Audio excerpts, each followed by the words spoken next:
Los desposeídos de Úrsula K. Le Guin. Capítulo 10. Anarres. La mayor parte de las líneas férreas del sudoeste corrían sobre terraplenes a una yarda o más por encima de la llanura. Un balasto elevado estaba menos expuesto a las polvaredas y permitía que los viajeros vieran el amplio panorama desolado. El sudoeste era la única de las 8 regiones de Anarres que no contaba con importantes extensiones de agua. En el verano, el deshielo polar alimentaba las marismas del lejano sur. Hacia el Ecuador solo había lagos alcalinos poco profundos en vastas cuencas de sal. No había montañas. Cada centenar de kilómetros una cadena de colinas corría del sur al norte, áridas, resquebrajadas, carcomidas, en riscos y puntas. Unas estrías de violeta, de rojo, manchaban las colinas y en las caras de los riscos crecían en empinadas verticales de verde gris el musgo de las rocas, una planta que soportaba cualquier extremo de calor o frío, de sequía y de viento, y que se extendía sobre las vetas de la piedra arenisca como un tapiz cuadriculado. No había en el paisaje otro color que el pardo, un pardo blancuzco en los lugares en que la arena cubría a medias las cuencas de sal. En el cielo por encima de las llanuras se desplazaban raras nubes de tormenta. Nunca traían lluvia, solo sombras.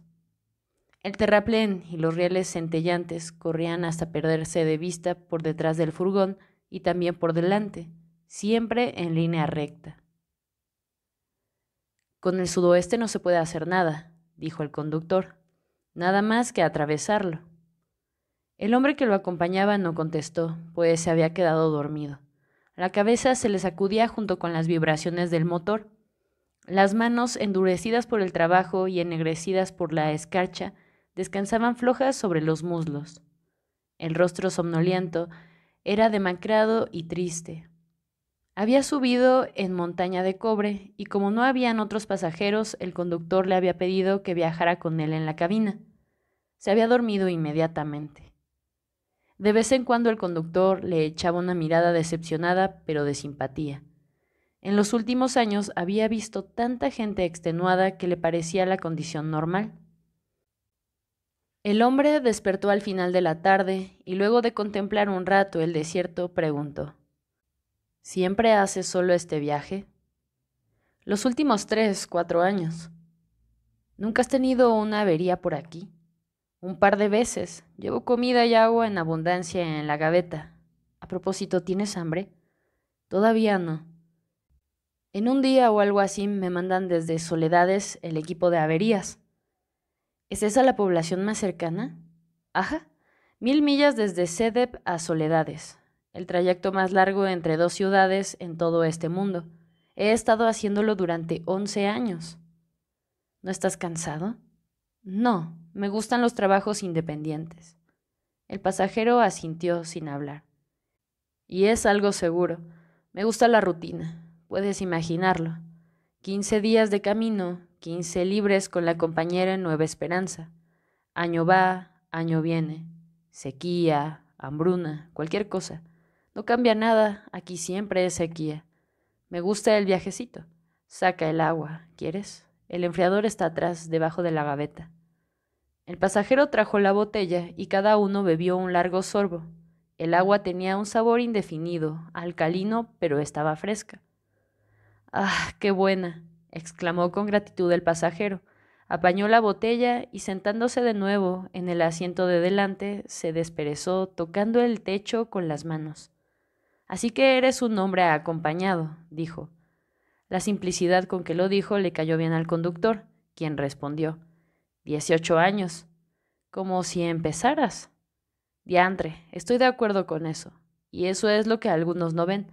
Pero tal como yo lo entiendo, si copulas bastante con una y otra hasta los 20, es entonces cuando le sacas mejor provecho y descubres también que es siempre más o menos lo mismo. Y algo bueno además.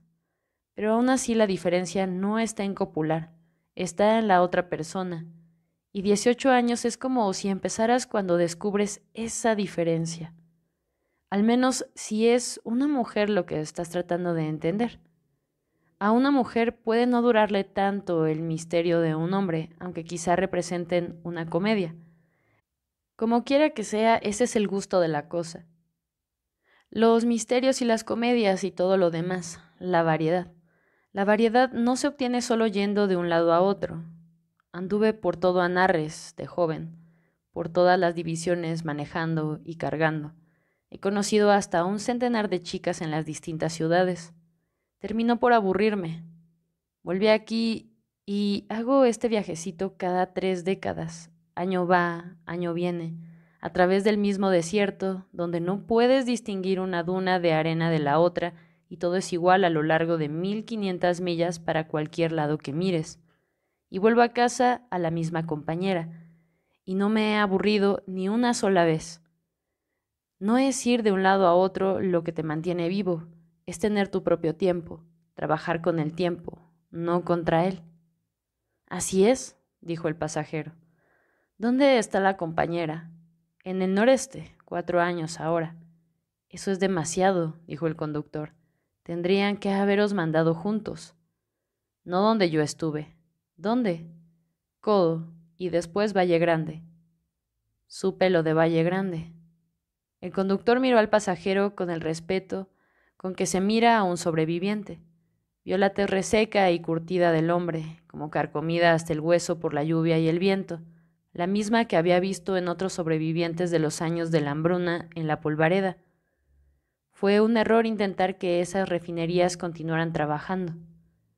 Necesitábamos los fosfatos, pero dicen que cuando el tren de víveres fue atacado en Portal, las refinerías seguían funcionando y la gente se moría de hambre en sus puestos. Se alejaban unos pasos, se acostaban en el suelo y se morían. ¿Era así? El hombre asintió, en silencio.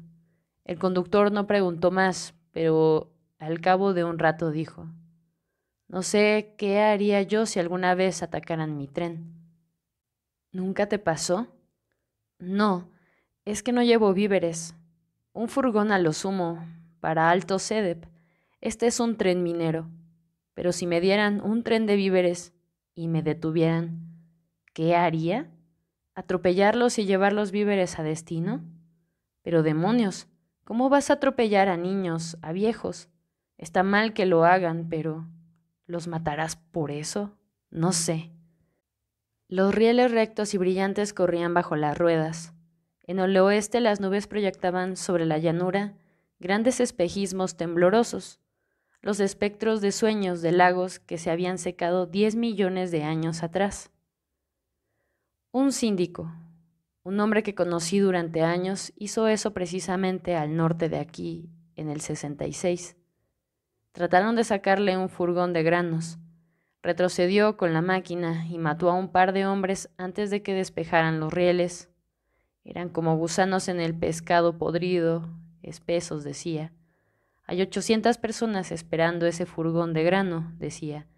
¿Y cuántos de ellos morirán si no les llega? Más de un par, muchos más. Así que parece que hizo bien, pero, maldición, yo no puedo sumar o restar de ese modo. No sé si está bien contar personas como se cuentan números. Pero entonces, ¿qué haces? ¿A quiénes matas? El segundo año que estuve en Codo, donde era coordinador de trabajo, el sindicato redujo las raciones. La gente que trabajaba 6 horas recibía raciones completas, apenas suficientes para esa clase de trabajo. Los que trabajaban media jornada recibían 3/4 de ración. Si estaban enfermos o demasiado débiles para trabajar, les daban media ración. Una media ración no alcanzaba para que se curasen, aunque los mantenían vivos. Pero no volvían al trabajo. Yo era el encargado de poner a la gente a media ración, gente que ya estaba enferma. Yo trabajaba todo el día, 8 o 10 horas algunas veces, trabajo burocrático, de modo que obtenía raciones completas. Las ganaba. Las ganaba confeccionando las listas de los que pasarían hambre. Los ojos claros del hombre miraban adelante, la luz seca. Como tú dijiste, tenía que contar a la gente. ¿Renunciaste? Sí, renuncié. Fui a Valle Grande, pero algún otro se encargó de las listas en las refinerías de Codo. Siempre hay alguien dispuesto a hacer listas. ¿Ves? Eso es lo que está mal, dijo el conductor, mirando el fuego con el ceño fruncido.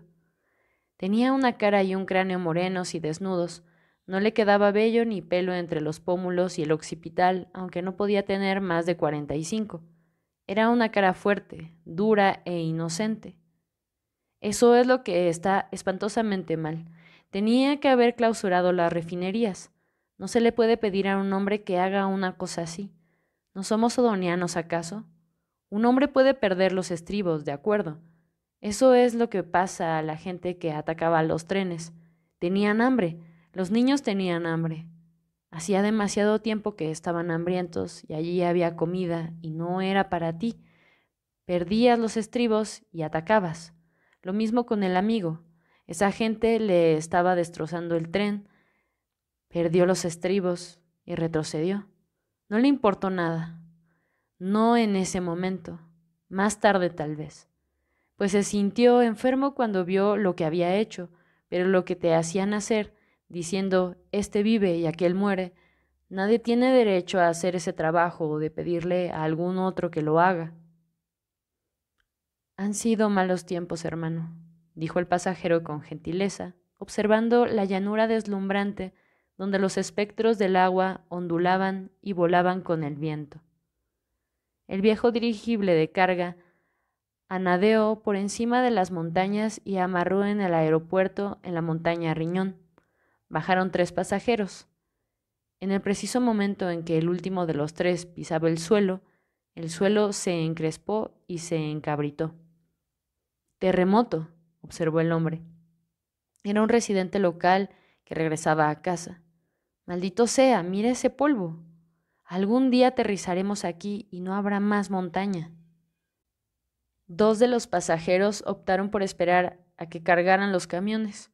Shebeck prefirió caminar, pues el residente decía que Chácar quedaba a solo unos 6 kilómetros montaña abajo. El camino avanzaba en una sucesión de curvas largas con una corta elevación al final de cada una. En las laderas ascendentes a la izquierda del camino y en las descendentes a la derecha crecían espesos matorrales de holum, hileras de altos árboles holum, esparcidos como si hubiesen sido plantados. Seguían los cursos de agua subterránea a lo largo de las laderas. En la cresta de una elevación, Shebeck vio el oro claro del crepúsculo por encima de las colinas replegadas y obscuras, excepto el camino mismo que descendía hacia las sombras. No había señales de vida humana. Cuando empezaba a bajar, el aire gruñó levemente y Shebeck sintió algo extraño. No una sacudida, no un temblor, sino un desplazamiento, una convicción de que las cosas andaban mal. Completó el paso que estaba dando y allí estaba el suelo, que le recibió el pie. Continuó andando. El camino seguía allí muy quieto. Shebeck nunca había estado en peligro, pero nunca tampoco se había sentido tan cerca de la muerte. La muerte estaba en él, debajo de él. La tierra misma era insegura, traidora. Lo perdurable, aquello en que se puede confiar, es una promesa hecha por la mente humana. Shebeck sintió el aire frío, limpio, en la boca y los pulmones. Prestó atención. Un torrente de montaña atronaba en algún sitio, abajo entre las sombras. Llegó a Chácar cuando caía la noche. El cielo era de un violeta sombrío por encima de los cerros negros. Los faroles resplandecían en la calle claros y solitarios. Las fachadas de las casas parecían bosquejos a la luz artificial contra el fondo oscuro del desierto. Había numerosos solares vacíos, casas solitarias, un poblado antiguo, un pueblo fronterizo, aislado, disperso. Una mujer que pasaba le indicó a Shebeck las señas del domicilio 8. Por ese camino, hermano, pasando el hospital al fondo de la calle. La calle corría hacia la oscuridad al pie de la ladera y terminaba en la puerta de un edificio bajo, de un domicilio rural que le recordó la infancia, los lugares de la libertad, montaña del tambor, llanos anchos, donde había vivido con su padre. La luz débil, las esteras remendadas, un papel que describía las actividades de un grupo local de instrucción para mecánicos, un aviso de las reuniones del sindicato, un volante anunciando la representación de una obra teatral 3 décadas atrás, sujeto a la cartelera, un cuadro enmarcado de Odo en la prisión, obra de algún aficionado, colgado sobre el sofá de la sala común, un armario de fabricación casera, una lista de residentes y el horario del agua caliente en los baños pegado junto a la puerta. Sherwood, Takebert, número 3. Shebeck golpeó, observando el reflejo de la luz del pasillo en la superficie oscura de la puerta, que no cerraba bien. Una mujer dijo desde dentro: «Adelante». Shebeck abrió la puerta. La luz brillante de la habitación estaba detrás de ella. Por un momento no pudo distinguirla, no pudo estar seguro de que era Takebert. Ella estaba de pie frente a él. Alargó una mano como para echarlo o abrazarlo, un ademán incierto, inconcluso. Él le tomó la mano, y entonces se acercaron, se abrazaron y permanecieron unidos sobre la tierra insegura, traidora. «Entra», dijo Takebert. «Oh, entra, entra». Shebeck abrió los ojos. Un poco más lejos en el cuarto, que todavía parecía muy iluminado, vio la cara seria, atenta de una niña. «¿Sadik? Este es Shebeck». La niña se acercó a Takebert, se le abrazó a la pierna y se echó a llorar. «Pero no llores, ¿por qué lloras, almita?» «¿Por qué lloras tú?», murmuró la niña. «Porque soy feliz, solo porque soy feliz. Siéntate en mi falda». «Shebeck, Shebeck, tu carta llegó ayer. Pensaba ir al teléfono cuando llevara a Sadik a dormir. Decías que llamarías esta noche, no que vendrías. Oh, no llores, Sadik. Mira, yo ya no lloro. ¿Ves que no?» El hombre también lloraba. Claro que lloraba. Sadik lo observaba con una curiosidad recelosa. Había cumplido 4 años, tenía una cabeza redonda, una cara redonda. Era redonda, morena, afelpada, suave. No había muebles en el cuarto excepto las plataformas de 2 camas. Takebert se había sentado en una de ellas con Sadik en el regazo. Shebeck se sentó en la otra y estiró las piernas. Se secó los ojos con el dorso de las manos y extendió los nudillos para mostrarlos a Sadik. «¿Ves?», dijo. «Están mojados y la nariz gotea. ¿Tienes un pañuelo?» «Sí, ¿tú no?» «Tenía, pero se perdió en la lavandería». «¿Puedes compartir el pañuelo que yo uso?», dijo Sadik luego de una pausa. «Él no sabe dónde está», dijo Takebert. Sadik bajó del regazo de su madre y buscó un pañuelo en un cajón del armario. Se lo dejó a Takebert, quien se lo alcanzó a Shebeck. «Está limpio», le dijo Takebert con su sonrisa ancha. Mientras Shebeck se secaba la nariz, Sadik lo observaba atentamente. «¿Hubo un terremoto aquí hace un rato?», preguntó Shebeck. «Tiembla todo el tiempo, al final ni lo notas», dijo Takebert. Pero Sadik, encantada de pronunciar información, dijo con su voz aguda, aunque cálida: «Sí, hubo uno grande antes de la cena. Cuando hay un terremoto, las ventanas se ríen y el piso tiembla, y tienes que quedarte en el portal o fuera de la casa». Shebeck miraba a Takebert, ella lo miraba a él. Takebert había envejecido más de 4 años. Nunca había tenido muy buenos dientes y ahora había perdido 2, los 2 premolares, y se le veían los huecos cuando sonreía. La piel no tenía ya la tersura delicada de la juventud y el cabello cuidadosamente recogido en la nuca era opaco. Shebeck veía claramente que Takebert había perdido la gracia de la juventud, que ahora parecía una mujer común, fatigada, ya casi en la mitad de la vida. Veía todo esto con claridad, como ningún otro hubiera podido verlo, desde la perspectiva de años de intimidad y de añoranza. La veía tal como ella era. Las miradas se encontraron. ¿Cómo han marchado las cosas por aquí?», preguntó Shebeck, enrojeciendo de súbito y hablando obviamente a la aventura. Ella sintió la ola palpable, el aluvión del deseo de Shebeck. También ella se ruborizó ligeramente y sonrió. dijo con su voz grave. Oh, lo mismo que cuando hablamos por teléfono. Eso fue hace 6 décadas. No cambian mucho las cosas por aquí. Es muy hermoso todo esto, las colinas. En los ojos de Teichberg veía la oscuridad de los valles entre las montañas. El deseo sexual creció abruptamente y por un instante se sintió mareado. Al fin consiguió dominarse. ¿Crees que te gustaría quedarte aquí?, preguntó. Me da lo mismo, respondió ella, con su voz extraña, sombría, aterciopelada. ¿Todavía te gotea la nariz?, observó Sadik, preocupada pero sin ansiedad. Alégrate, no es demasiado grave, dijo Shevek. Teichberg dijo, Calla, Sadik, no seas egoísta. Y los dos adultos se echaron a reír. Sadik seguía estudiando a Shevek. En realidad me gusta el pueblo, Shev. La gente es simpática, es gente. Pero no hay demasiado trabajo. Es simple trabajo de laboratorio en el hospital. El problema de la escasez de técnicos está prácticamente resuelto. Podría marcharme pronto sin dejarlos en la estacada. Me gustaría volver a Avenay, si eso es lo que querías decir. ¿Te han dado otra vez el puesto? No pedí ninguno y no he averiguado. Estuve en camino toda una década. ¿Qué estuviste haciendo en el camino? Viajando, Sadik. Ha tenido que atravesar medio mundo desde el sur, desde los desiertos, para venir a reunirse con nosotras, dijo Teichberg. La niña sonrió, se acomodó en la falda de Teichberg y bostezó. ¿Has comido, chef? ¿Estás cansado? Tengo que llevar a esta niña a dormir. Estábamos por salir cuando llegaste. ¿Ya duerme en el dormitorio? Desde principios de este trimestre. Ya tenía 4, explicó Sadik. Se dice ya tengo 4, dijo Teichberg, dejándola resbalar suavemente para ir hasta el armario en busca del abrigo. Sadik se quedó de pie, de perfil, delante de Shevek. Parecía muy pendiente de él.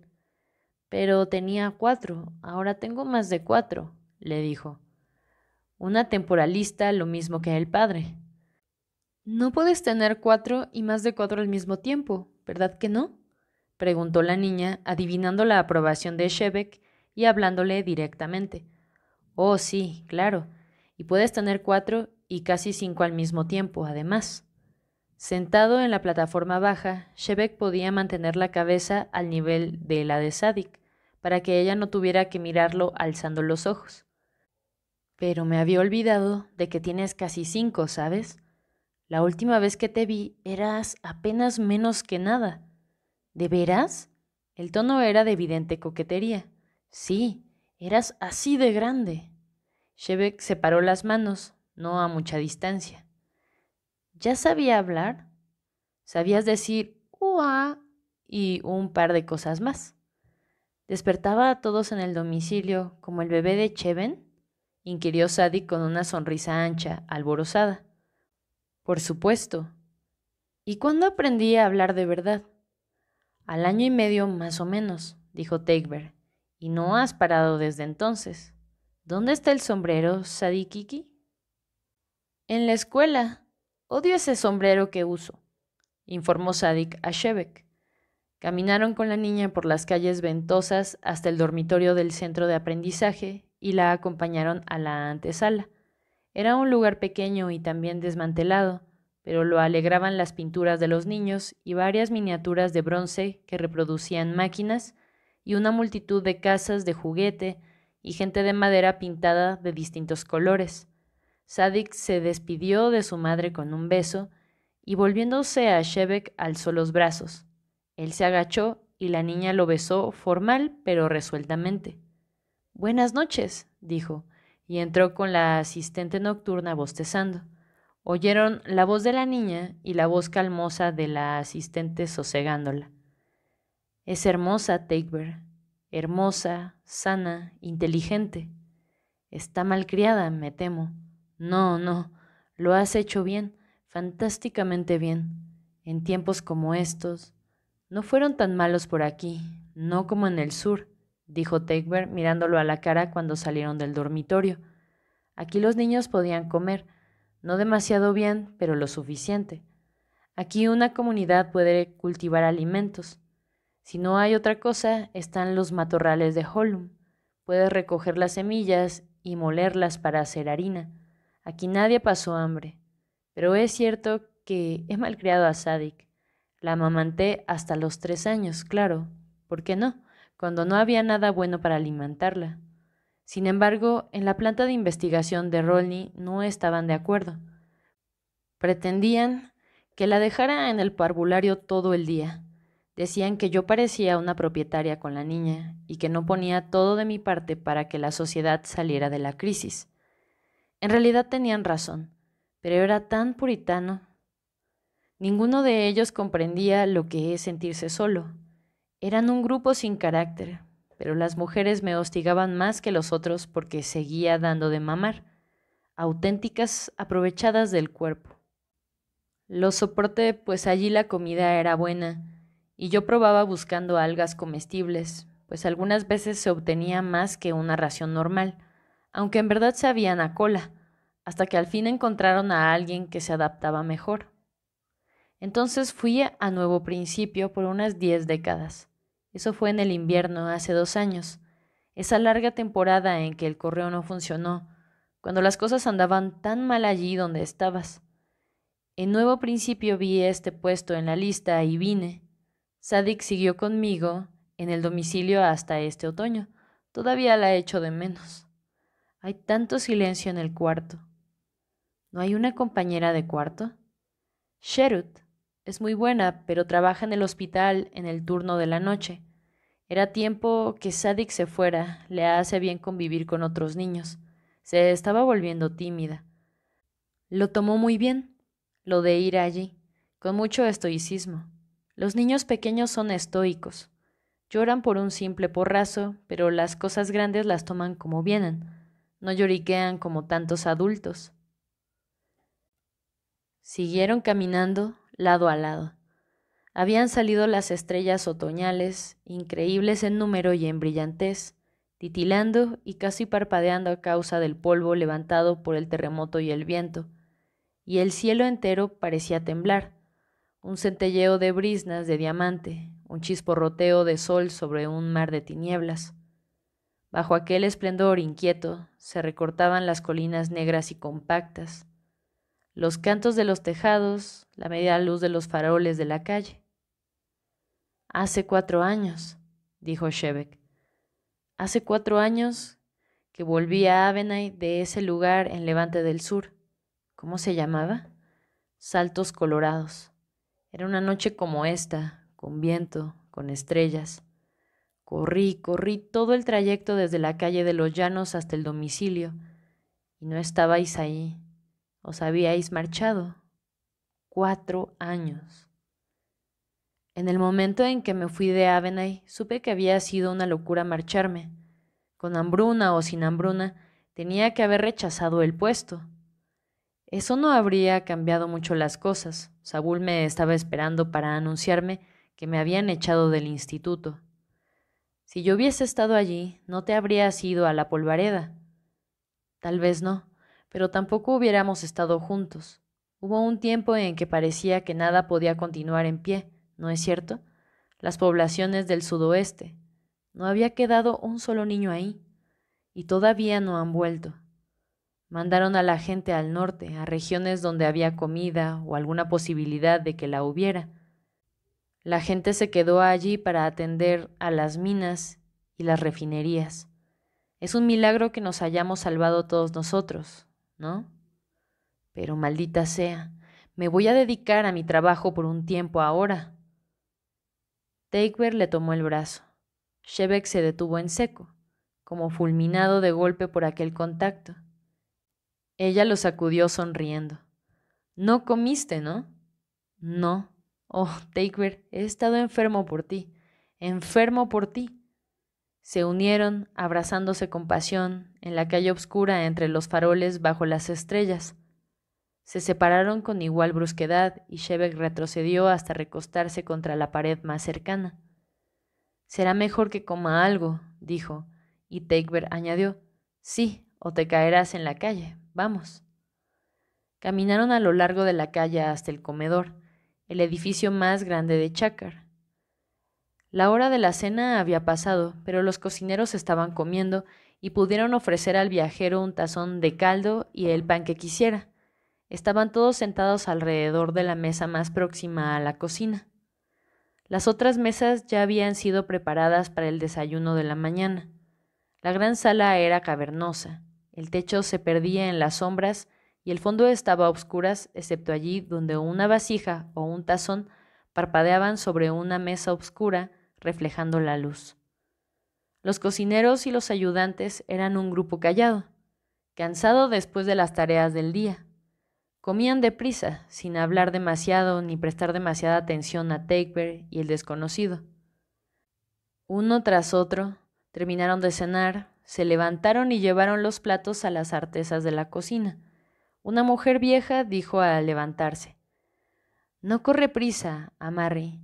Todavía les queda para 1 hora de lavado». Tenía una cara agria y parecía una mujer dura, poco maternal, poco benévola. Pero hablaba con compasión, con la calidez de los iguales. No podía hacer nada por ellos, pero dijo: «No corre prisa», y los observó un instante con una mirada de amor fraterno. Ellos no podían hacer más por ella y poco más el uno por el otro. Regresaron al domicilio 8, habitación 3, y allí el largo deseo fue realizado. Ni siquiera encendieron la lámpara. A los dos les gustaba hacer el amor en la oscuridad. La primera vez todo concluyó cuando Shebek entró en ella. La segunda vez lucharon y gritaron en una furia gozosa, y prolongando el clímax como si dilataran el momento de la muerte. La tercera vez ambos estaban casi dormidos y giraron alrededor del centro del placer infinito, el uno alrededor del ser del otro, como planetas que giraran ciegos, silenciosos, en el torrente de la luz del sol, alrededor del centro común de la gravedad, meciéndose, girando interminablemente. Takeber se despertó al amanecer. Se acomodó sobre el lecho y miró más allá de Shebek el rectángulo gris de la ventana y luego miró a Shebek. Shebek yacía de espaldas, respirando tan apaciblemente que el pecho no se le movía apenas, la cara ligeramente vuelta hacia abajo, remota y grave en la penumbra del alba. «Hemos llegado», pensó Takeber, «desde una gran distancia el uno al otro. Siempre lo hemos hecho, a través de grandes distancias, a través de años, a través de abismos de casualidad. Porque él viene de tan lejos, nada puede separarnos. Nada, ni la distancia ni los años puede ser más grande que la distancia que siempre estuvo entre nosotros. La distancia de nuestro sexo, la diferencia de nuestro ser, la de nuestras mentes. Esa brecha, ese abismo que salvamos con una mirada, un roce, una palabra, la cosa más simple del mundo. Mira lo lejos que está, dormido. Mira lo lejos que está, lo lejos que está siempre. Pero vuelve, vuelve, vuelve. Takeber avisó que dejaba el trabajo del hospital de Chakar, pero se quedó hasta que pudieron reemplazarle en el laboratorio. Cumplía un turno de 8 horas. En el tercer trimestre del año 168, mucha gente continuaba aún en los puestos de emergencia de jornada larga, pues si bien la sequía había terminado en el invierno anterior, la economía no se había recuperado aún. Jornadas largas y raciones cortas era todavía el lema de quienes se ocupaban de tareas especializadas, pero ahora la comida era adecuada para el trabajo del día, cosa que no había ocurrido 1 año atrás y 2 años atrás. Shebek no hizo mucho durante un tiempo, no se consideraba enfermo. Al cabo de 4 años de hambruna, todos estaban habituados a los efectos de la escasez y la desnutrición, y los consideraban normales.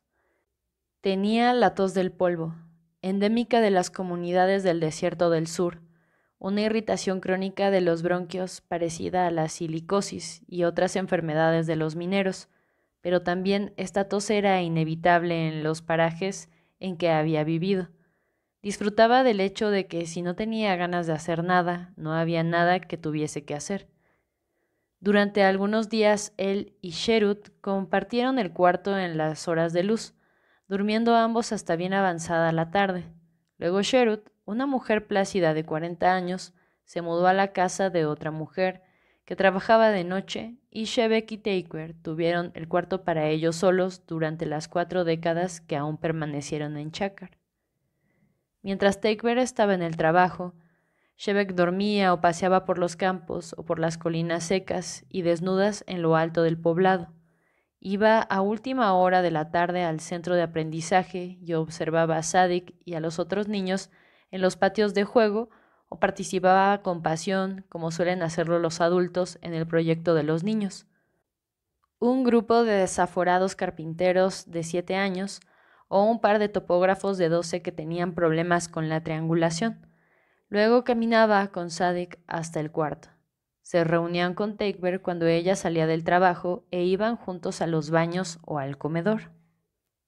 1 o 2 horas después de la cena llevaban otra vez a la niña al dormitorio y volvían al domicilio.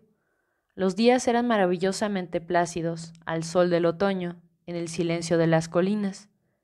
Fue para Shebek un tiempo fuera del tiempo, al margen de la corriente irreal, duradero, encantado. Él y Takber conversaban a veces hasta muy tarde. Otras noches se acostaban poco después del anochecer y dormían 9 horas, 10 horas, en el silencio profundo, cristalino de la noche montañesa. Shebek había traído equipaje. Una caja pequeña y andrajosa de cartón de fibra con su nombre escrito con tinta negra en grandes letras. Cuando iban de viaje, todos los Anarresti llevaban papeles, recuerdos, el par de botas de repuesto en el mismo tipo de caja, canon de fibra de color naranja, rayado y abollado. La de Shebek contenía la camisa nueva que había recogido al pasar por Avenay, un par de libros y algunos papeles, y un objeto curioso que en reposo y dentro de la caja parecía consistir en una serie de aros planos de alambre y algunas cuentas de vidrio.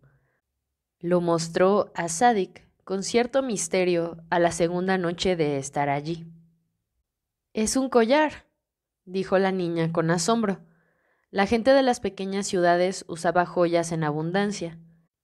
En la sofisticada Avenay había un sentido más claro de la tensión entre el principio de la no propiedad y el impulso a adornarse, y allí un anillo o un broche eran el límite del buen gusto. Pero en el resto del planeta, la relación entre lo estético y lo adquisitivo no preocupaba a nadie. La gente se engalanaba sin ninguna vergüenza. La mayoría de los distritos contaba con un joyero profesional que trabajaba por amor y por la fama, y con talleres artesanales donde cada uno podía satisfacer algún gusto personal con los modestos materiales accesibles: cobre, plata, abalorios, espíneles y los diamantes rojos y amarillos del Levante del Sur. Sadik no había visto muchas cosas brillantes y delicadas, pero reconoció el collar.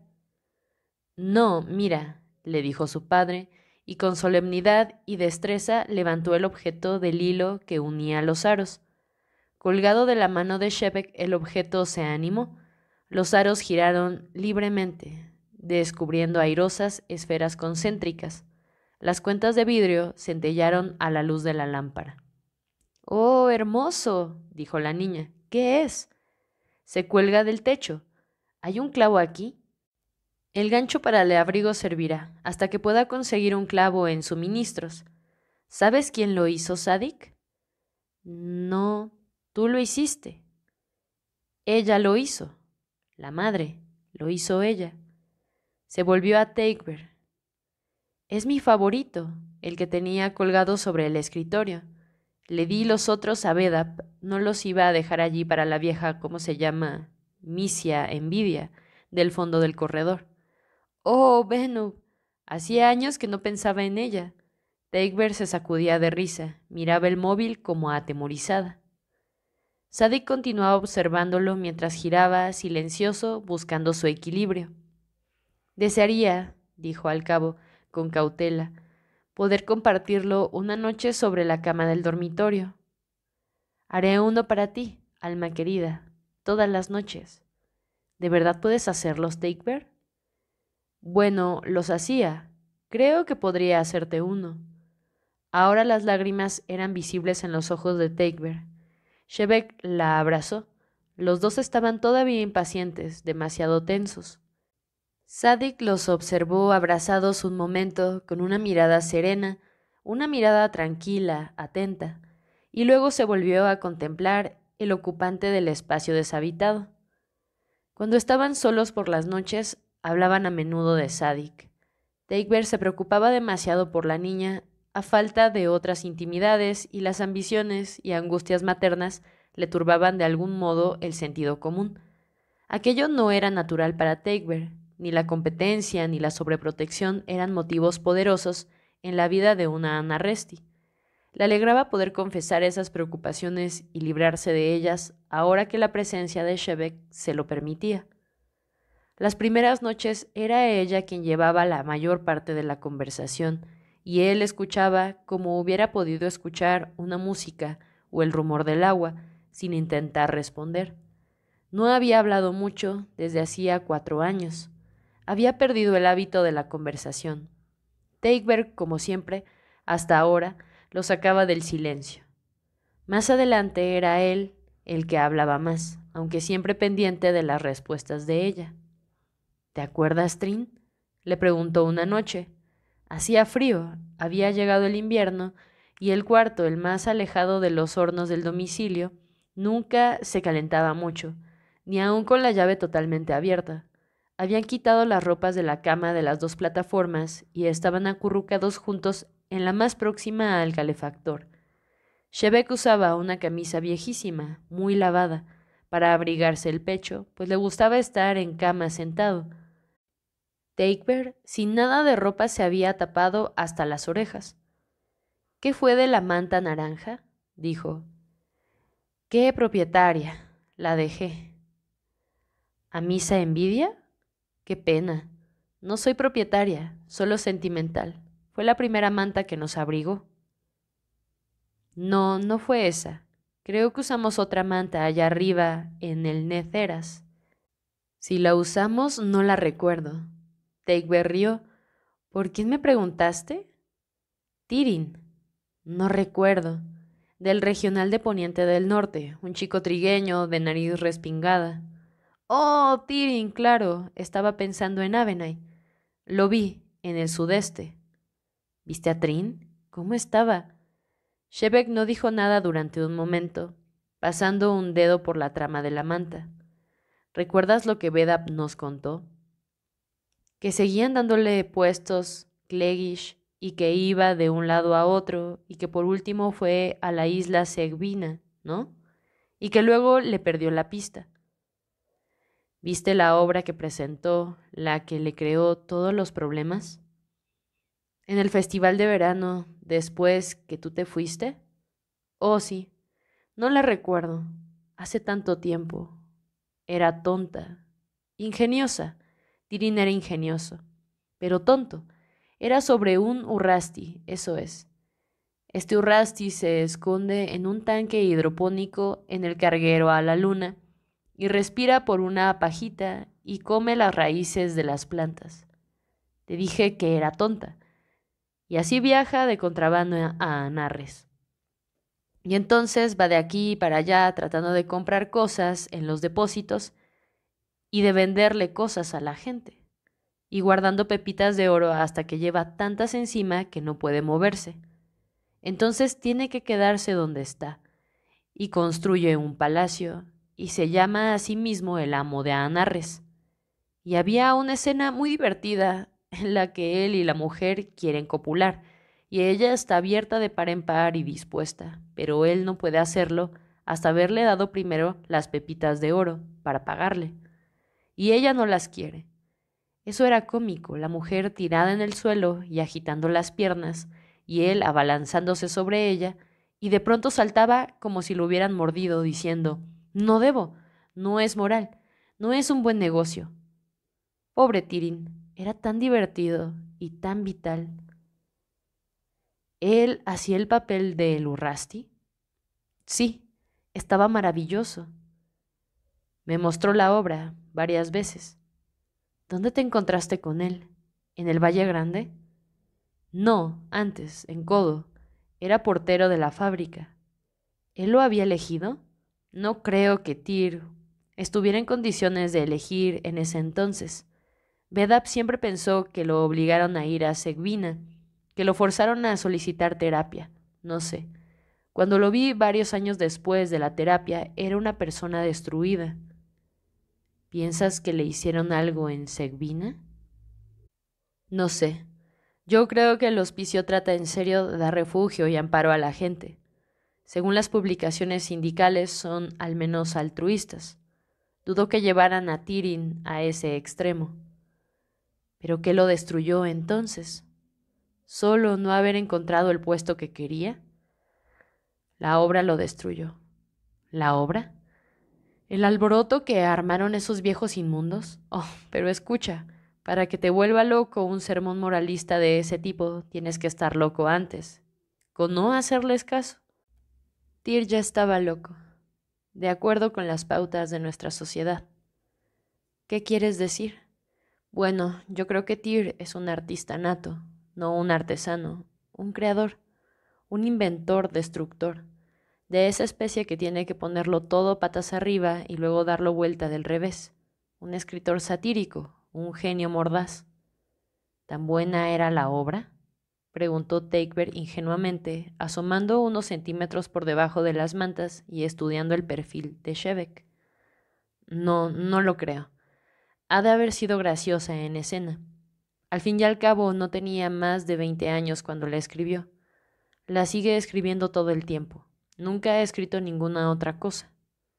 ¿Sigue escribiendo la misma obra? Sigue escribiendo la misma obra. Uf, dijo Takebert con piedad y horror. Cada 2 décadas venía a verme y me la mostraba, y yo la leía, o hacía como que la leía, y trataba de hablar con él de la obra. Él necesitaba desesperadamente hablar de la obra, pero no podía, tenía demasiado miedo. ¿De qué? No entiendo. De mí, de todos, del organismo social, del género humano, de la fraternidad que lo rechazaba. Cuando un hombre se siente solo contra todos, bien puede tener miedo. ¿Quieres decir que solo porque alguna gente tachó la obra de inmoral y dijo que no podía tener un puesto en la enseñanza, decidió que todo el mundo estaba contra él? Eso es un poco absurdo. Pero, ¿quiénes estaban a favor? Dap estaba, todos los amigos, pero los perdió. Le dieron un destino lejano. ¿Por qué no lo rechazó entonces? Escucha, Takebert.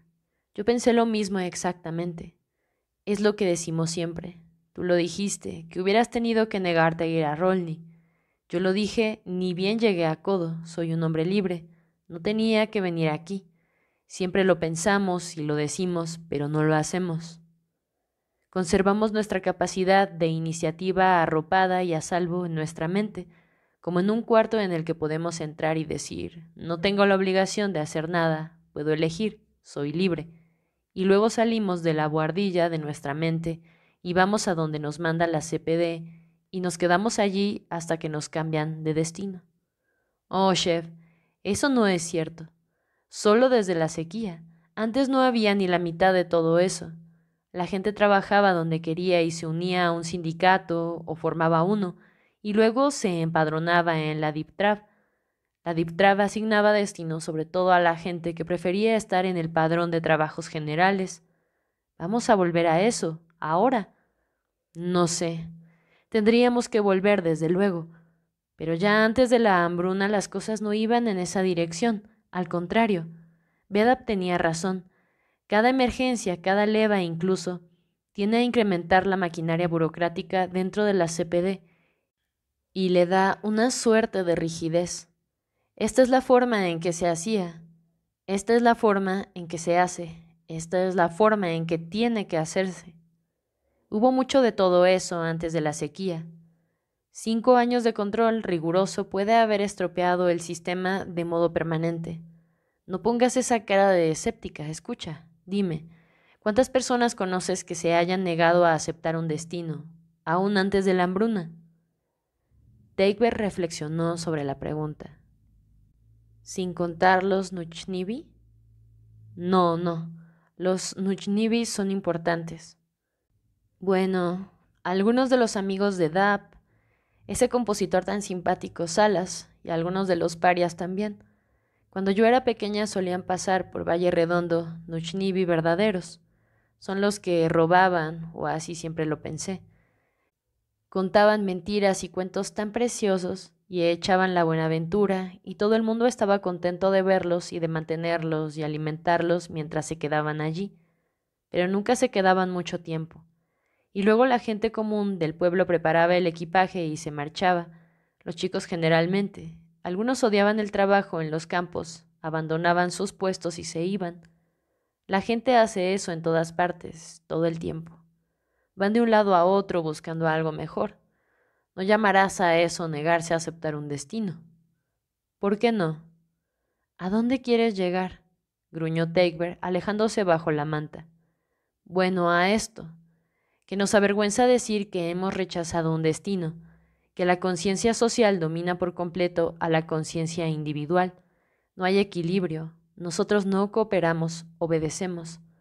Tememos ser parias, que nos llamen haraganes, inútiles, egoístas. Tememos la opinión del prójimo más de lo que respetamos nuestra propia libertad. Tú no me crees, Tac, pero trata de ponerte del otro lado, solo con la imaginación y de ver cómo te sientes. Te das cuenta entonces de lo que es Tyrion y por qué es un náufrago, un alma perdida. Es un criminal. Nosotros hemos creado el crimen, exactamente igual que el propietariado. Expulsamos a un hombre del círculo de nuestra aprobación y luego lo condenamos por ese mismo motivo. Hemos creado leyes de comportamiento convencional. Hemos levantado muros alrededor de nosotros y no podemos verlos, pues son parte de nuestro pensamiento. Tyr nunca lo hizo. Lo conozco desde que teníamos 10 años. Él nunca lo hizo, nunca levantó muros. Era un rebelde nato. Era un odoniano nato, un odoniano auténtico. Era un hombre libre y todos los demás, sus hermanos, lo enloquecimos como castigo por ese primer acto de libertad. No creo, dijo Dagobert, arropada en la cama y a la defensiva, que Tyr fuera una persona muy fuerte. No, era extremadamente vulnerable. Se hizo un largo silencio. No me extraña que te obsesione, dijo ella, su obra, tu libro. Pero yo soy más afortunado. Un científico puede afirmar que su obra no es él mismo, que es pura y simplemente la verdad impersonal. Un artista no puede esconderse detrás de la verdad, no puede esconderse en ninguna parte. Dagobert lo observó de reojo un rato, luego se dio vuelta y se sentó, tironeando la manta alrededor de los hombros. ¡Brr! ¡Qué frío! Estaba equivocada, ¿verdad que sí? Con lo del libro. Lo de permitir que Saúl lo mutilara y lo firmara con su nombre. Parecía correcto. Parecía que era anteponer la obra al autor, el orgullo a la vanidad, la comunidad al ego, todas esas cosas. Pero en realidad no era nada parecido, ¿verdad que no? Era una capitulación, una rendición al autoritarismo de Saúl. No sé, conseguí que lo imprimieran. El fin era bueno, pero el medio malo. Lo pensé mucho tiempo, chef. En Rolny. Te diré lo que fue un error. Yo estaba embarazada. Las mujeres embarazadas no tienen moral. Solo la más primitiva, el impulso al sacrificio, al infierno con él y la asociación y la verdad, si amenazan al precioso feto. Es un instinto de conservación racial, pero a veces perjudica a otros. Es biológico, no social. El hombre puede dar gracias por no tener que caer en las garras de ese instinto, pero ha de entender que para la mujer no es lo mismo y estar en guardia. Creo que por eso los antiguos anarquismos consideraban a las mujeres como bienes de propiedad. ¿Por qué lo permitían las mujeres? Porque estaban embarazadas todo el tiempo, porque ya estaban poseídas, esclavizadas. Está bien, puede ser, pero nuestra sociedad aquí es una verdadera comunidad, en todo cuanto encarna las ideas de Odo. Fue una mujer quien hizo la promesa. ¿Qué estás haciendo? ¿Regodeándote con sentimientos de culpa? ¿Revolviéndote en el estercolero? La palabra que empleó no fue estercolero, pues no había estiércol en Anarres. La frase significaba literalmente envolviéndote, sin cesar en una espesa capa de excremento. La flexibilidad y precisión del prábico se prestaba para la creación de metáforas vívidas que los inventores de la lengua no habían previsto. Bueno, no, fue maravilloso tener a Sadik, pero yo me equivoqué con lo del libro. Nos equivocamos los dos, siempre nos equivocamos juntos. ¿No pensarás en serio que tú lo decidiste por mí? En ese caso pienso que sí. No, la verdad es que ninguno de los dos decidió nada, ninguno eligió. Dejamos que Sabul eligiera por nosotros, nuestro Sabul interno, internalizado. Las convenciones, el moralismo, el miedo al ostracismo social, el miedo a ser distintos, el miedo a la libertad. Bueno, nunca más. Aprendo lentamente, pero aprendo. ¿Qué piensas hacer? Preguntó Teichberg con un temblor de esperanzada excitación en la voz. Ir contigo a Avenay y allí fundar un sindicato impresor, editar los principios sin cortes y todo cuanto queramos, el bosquejo para una educación abierta en las ciencias de Bedap, que la CPD no quiso publicar, y la obra de Tirin. Le debo eso. Él me enseñó lo que son las prisiones y quienes las construyen. Los que levantan los muros son los prisioneros mismos. Cumpliré la función que me corresponde en el organismo social. Derribaré los muros. Van a soplar unas cuantas corrientes de aire, dijo Teichberg, acurrucada entre las mantas. Se apoyó contra Shevek y él le rodeó los hombros con un abrazo. Espero que sí, dijo. Hacía largo rato que Teichberg se había dormido esa noche y Shevek continuaba despierto, las manos debajo de la cabeza, mirando la oscuridad, escuchando el silencio. Pensaba en el largo viaje de regreso desde la polvareda, recordando las llanuras y espejismos del desierto, el conductor del tren, aquel hombre de cabeza morena y calva y ojos cándidos, que había dicho que uno debe trabajar con el tiempo y no contra él. En esos últimos 4 años, Shevek había aprendido algunas cosas acerca de la voluntad que lo animaba. La frustración de la voluntad le había enseñado a ver la fuerza que había en ella. Ningún imperativo social o ético podía igualársele. Ni siquiera el hambre era capaz de contenerla. Cuanto menos tenía, más absoluta era la necesidad de ser. Reconocía esa necesidad en la terminología odoniana, como su función celular, el concepto analógico que expresaba la individualidad, el trabajo que más conviene a un individuo y por consiguiente su mejor contribución a la sociedad. Una sociedad sana no solo permitiría ejercer libremente esa función óptima, la adaptabilidad y la fuerza de un individuo dependían de esas mismas funciones. Esta era una idea fundamental en la analogía de Odo. Para Shevek, el hecho de que la sociedad odoniana de Anarres no hubiera alcanzado del todo ese ideal no lo hacía menos responsable, todo lo contrario. Liberados del mito del Estado, la reciprocidad genuina del organismo social y del individuo era evidente. Al individuo se le puede exigir un sacrificio, nunca un compromiso, porque aunque la sociedad dé a todo seguridad y estabilidad, solo el individuo, la persona, es capaz de una elección ética, la capacidad de cambio, la función esencial de la vida. La sociedad odoniana estaba concebida como una revolución permanente y una revolución comienza en la mente pensante. Todo esto, en estos mismos términos, lo había visto Shevek porque tenía una conciencia absolutamente odoniana. Por lo tanto, estaba seguro ahora de que en términos odonianos su voluntad radical e ilimitada de crear se justificaba a sí misma. El sentido de la responsabilidad no lo aislaba de sus semejantes, de la sociedad, como había pensado hasta entonces. Lo comprometía con ellos de un modo absoluto. También sentía que un hombre con este sentido de responsabilidad acerca de algo estaba obligado a aplicarlo en todas las cosas. Era un error verse a sí mismo como un vehículo y nada más que eso, sacrificar a esa idea cualquier otra obligación. Ese era el espíritu de sacrificio de que había hablado Takeber, el que ella había conocido durante el embarazo.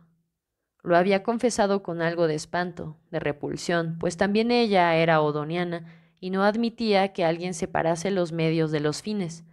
Para ella como para él no había fines. Había procesos. Todo era proceso. Uno podía ir en una dirección promisoria o equivocada, pero uno no se ponía en marcha con la esperanza de no detenerse jamás en ninguna parte. Entendidas de esa manera, todas las responsabilidades y compromisos ganaban en sustancia y en duración. Así, su compromiso mutuo con Takeber, la relación entre ellos, había permanecido enteramente viva durante los 4 años de ausencia. Los dos habían sufrido intensamente, pero a ninguno se le hubiera ocurrido sustraerse al sufrimiento negando el compromiso. Porque, en última instancia, pensó ahora, acostado al calor del sueño de Takeber, era la felicidad lo que ambos buscaban, la plenitud del ser. Al sustraerse al sufrimiento, uno se sustrae también a la felicidad posible. El placer uno puede conseguirlo, o los placeres, pero no le servirá de nada. No sabrá lo que es el retorno al hogar.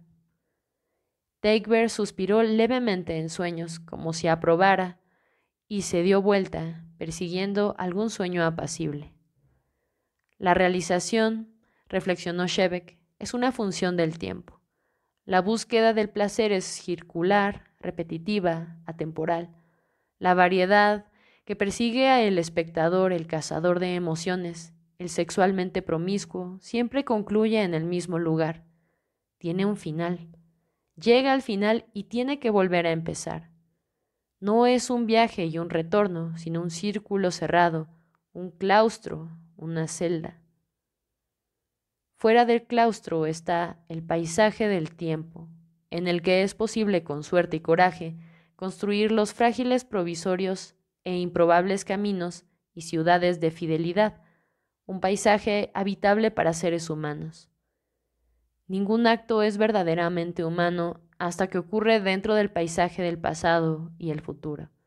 La lealtad que consolida la continuidad del pasado y el futuro, unificando el tiempo en una totalidad, es la raíz de la fortaleza humana.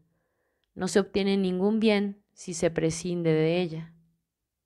Así, recordando los últimos 4 años, Shebeck los vio no como desperdiciados, sino como una parte del edificio que él y Takeber estaban construyendo con sus vidas. Lo bueno de trabajar con el tiempo, y no contra él, pensó, es que nunca es tiempo perdido. Hasta el dolor cuenta.